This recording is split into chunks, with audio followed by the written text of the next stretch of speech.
नमस्कार, मेरा नाम हैदर अब्बास नकवी है और आप लोग मुझको इस वक्त द स्वतंत्र पर देख रहे हैं। आज हम एक अहम सवाल पर चर्चा करेंगे। क्या इंटरनेट पर चर्चा और पॉपुलैरिटी पाने के लिए सेक्स और गंदी बातें करना ज़रूरी हो गया है? जी हाँ, हाल ही में एक विवाद सामने आया जिसमें यूट्यूबर्स और इन्फ्लुएंसर रणवीर इलाहाबादिया और कॉमेडियन समय रैना घिर गए हैं। सोशल मीडिया पर उनके शो इंडियाज गॉट टैलेंट का एक वीडियो वायरल हुआ जिसमें अश्लील टिप्पणी की गई। इस पर भारी आलोचना हुई, शिकायतें दर्ज हुईं और सवाल उठा कि क्या इंटरनेट के इस दौर में सेंसेशन और व्यूज़ के लिए मर्यादा का उल्लंघन करना अब ज़रूरी हो गया है। इसी पर आज हम लोग बात करेंगे। पुलिस ने नोटिस भेज दिया है। इसमें जो भी जज थे यानी कि राखी सावंत से लेके उर्फी जावेद तक महाराष्ट्र पुलिस ने उनको नोटिस भेज दिया है और अब आगे क्या होगा ये मामला इतनी आसानी से थमने वाला नहीं है। लेकिन ये समस्या सिर्फ रणवीर या समय रैना तक सीमित नहीं है। इन्फ्लुएंसर, यूट्यूबर्स और सोशल मीडिया पर्सनालिटीज किस हद तक जाकर पॉपुलैरिटी और पैसे कमाने के लिए कंटेंट बनाते हैं, आज हम इसी पर गहराई से चर्चा करेंगे और समझेंगे कि क्या सच में ये सब करना ज़रूरी है या सिर्फ ये एक गलत फहमी है। सबसे पहले जानते हैं कि ये विवाद क्या था। समय रैना के शो इंडियाज गॉट टैलेंट में रणवीर इलाहाबादिया ने एक कंटेस्ट से मां बाप के निजी संबंधों को लेकर एक बेहद आपत्तिजनक सवाल किया। ये वीडियो वायरल हुआ और इस पर जबरदस्त आलोचना हुई। सोशल मीडिया पर लोग गुस्से में थे। कई लोगों ने इसे मर्यादा की सीमा लांघने वाला, शर्मनाक और गैर जिम्मेदाराना कहा। इसके बाद रणवीर ने सफाई देते हुए कहा कि कॉमेडी मेरा फील्ड नहीं है और मुझसे गलती हो गई, लेकिन लोग इसे स्वीकार करने के लिए तैयार नहीं थे। इसके अलावा शो में मौजूद अन्य गेस्ट जैसे आशीष चंचलानी और अपूर्वा मखीजा पर भी सवाल उठे। मुंबई पुलिस ने इस मामले में एफआईआर दर्ज कर ली और जांच जारी है। लेकिन सवाल ये उठता है कि क्या सिर्फ रणवीर और समय दोषी हैं या ये एक बड़ी समस्या का हिस्सा है।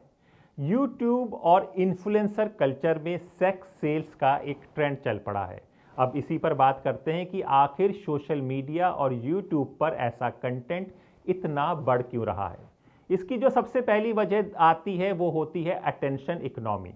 इंटरनेट पर हर सेकंड लाखों वीडियो पोस्ट और अपलोड हो रहे हैं। जो कंटेंट ज़्यादा शॉकिंग, बोल्ड या विवादास्पद होगा वो ज़्यादा वायरल होगा। सेक्स सेल्स यानी सेक्स और गंदी बातें लोगों का ध्यान खींचती हैं। एल्गोरिथम की चाल, जी हाँ, दी रोल ऑफ एल्गोरिथम बहुत इंपॉर्टेंट है। यूट्यूब, इंस्टाग्राम और टिकटॉक का एल्गोरिथम ऐसे कंटेंट को प्रमोट करता है जो ज़्यादा क्लिक और वॉच टाइम लाते हैं।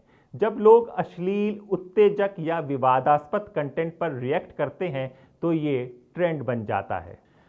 पैसा और ब्रांड्स डील्स भी इसकी एक वजह मानी जा रही है। जी हाँ, ज़्यादा व्यूज़, ज़्यादा एड रेवेन्यू, ज़्यादा ब्रांड्स डील्स। यूट्यूबर्स और इन्फ्लुएंसर जानते हैं कि लोग ऐसे कंटेंट पर ज़्यादा क्लिक करेंगे, इसलिए वो जानबूझकर इसे बढ़ावा देते हैं। अब हम आपको एक और यूट्यूबर की कहानी बताते हैं। इनका नाम था लूसी मून। जी सॉरी, माफ़ करिएगा, इनका नाम अभी भी है लूसी मून। लूसी मून एक ब्रिटिश यूट्यूबर्स हैं जो पिछले 8 सालों से वीडियो बना रही हैं। उन्होंने अपने करियर की शुरुआत एक ईमानदार, संवेदनशील और सामाजिक रूप से जिम्मेदार कंटेंट क्रिएटर के रूप में की थी। उनका पहला वीडियो मुझे शराब की लत हो गई थी। ये वीडियो सनसनीखेज नहीं था बल्कि बेहद पर्सनल और सच्चा था, लेकिन इसके बावजूद लोगों ने इसे पसंद किया और उनके फॉलोवर्स बढ़ने लगे। लूसी की कहानी हमें यह बताती है कि सेंसेशन के बिना भी आपसे जुड़ सकते हैं लोग, अगर आप सच्चे और जिम्मेदार हैं। अब सवाल ये उठता है कि किस हद तक इंटरनेट पर कुछ भी बोलने की आज़ादी होनी चाहिए। क्या हर चीज़ कॉमेडी में ज़्यादा है? कॉमेडी समाज का एक आईना होती है, लेकिन क्या इसमें कोई लिमिट नहीं होनी चाहिए? जावेद अख्तर ने कहा था, जब आपके जोक्स में दम नहीं होता तब आप गालियों और अश्लीलता का सहारा लेते हैं। मतलब अगर कंटेंट स्ट्रांग है तो उसे गंदी बातों की ज़रूरत नहीं होती।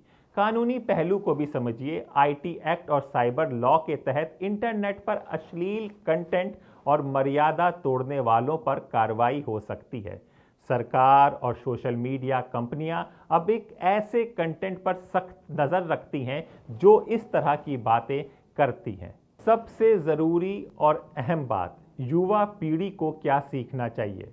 एज ए कंटेंट क्रिएटर आपको समझना होगा कि हर चीज को सनसनीखेज बनाना जरूरी नहीं है। बिजनेस सफलता और सामाजिक जिम्मेदारी के बीच आपको संतुलन बनाना होगा। बिजनेस जरूरी है लेकिन आपकी सामाजिक जिम्मेदारी क्या है ये भी आपको समझना होगा। अगर आप क्रिएटर हैं तो रणवीर इलाहाबादी और लूसी मून दोनों के उदाहरण देखने होंगे और आपको समझना होगा कि आपके लिए सही क्या है, समाज के लिए सही क्या है। दर्शकों को यह भी तय करना होगा कि वो क्या देखना चाहते हैं, सस्ती लोकप्रियता या असली सार्थक कंटेंट। आज हमने ये जाना कि क्यों रणवीर इलाहाबादिया का मामला सिर्फ एक व्यक्ति की गलती नहीं बल्कि पूरे डिजिटल कल्चर की समस्या है।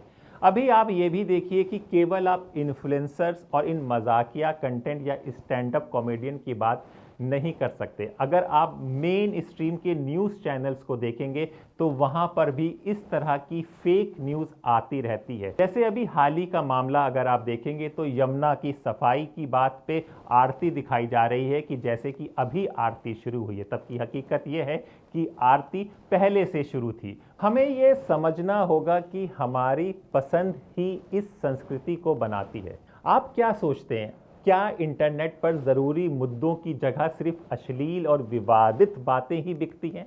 आपका क्या विचार है, हमें कमेंट में बताइए। अगर आपको ये वीडियो पसंद आया तो इसे शेयर कीजिए और अपने दोस्त हैदर अब्बास नकवी को इजाज़त दीजिए। फिर होगी मुलाकात एक नए विचार के साथ। तब तक के लिए नमस्कार।